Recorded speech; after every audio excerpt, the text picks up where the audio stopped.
The principle of movement in the subtle world is very simple. Where the thought is, there is consciousness. Consciousness follows thought. Thought moves on earth with incredible swiftness, but consciousness is bound to the body. The subtle body is light and moves together with consciousness. Thus, everything depends on thought. Let us imagine a person who has never left his village, who was content with such a way of life and never desired to change it. Let us imagine that he never dreamed of traveling anywhere.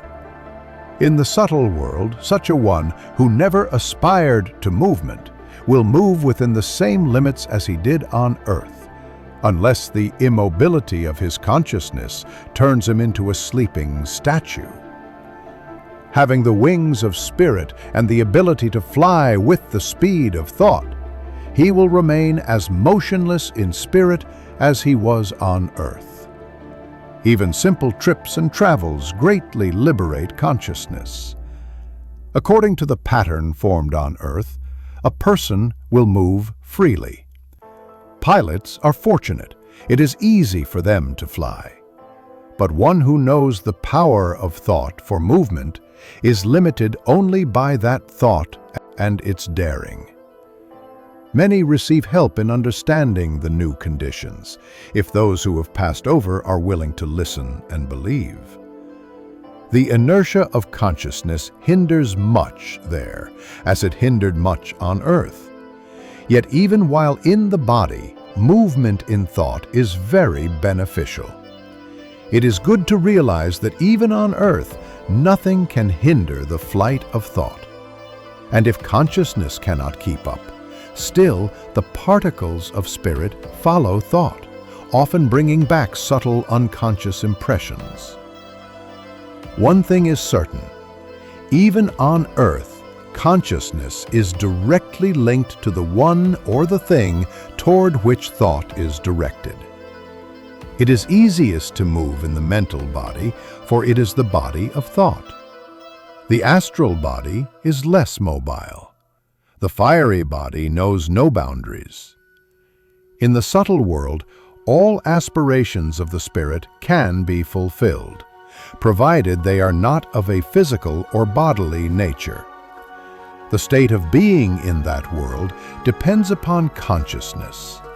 The rich and the poor, the king and the slave are equal in their possibilities, those of the spirit.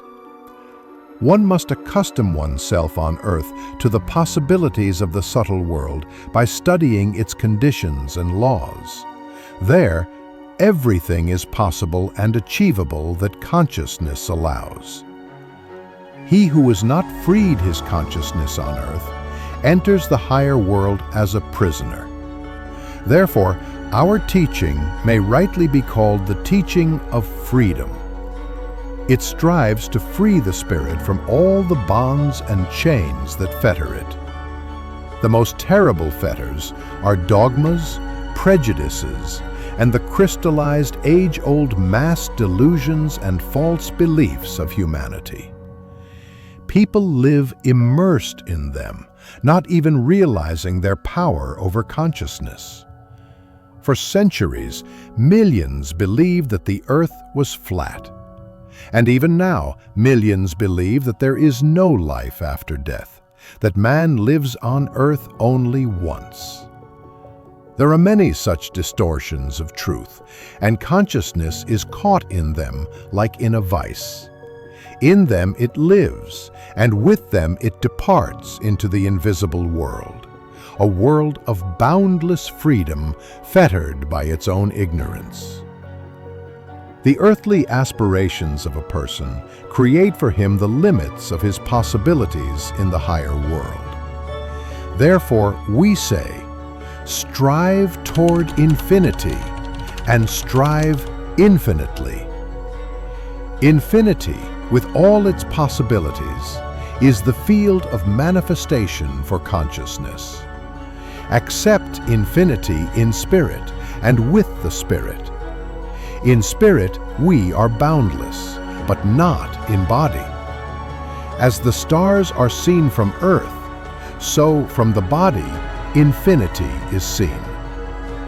The body is not a prison, but a laboratory of wondrous possibilities. The body is a prison only for the blind. Within the body, the centers are kindled. The body is transfigured by fires to serve the spirit. Marvelous possibilities are enclosed within the body. The body is not a prison, but the instrument of the spirit.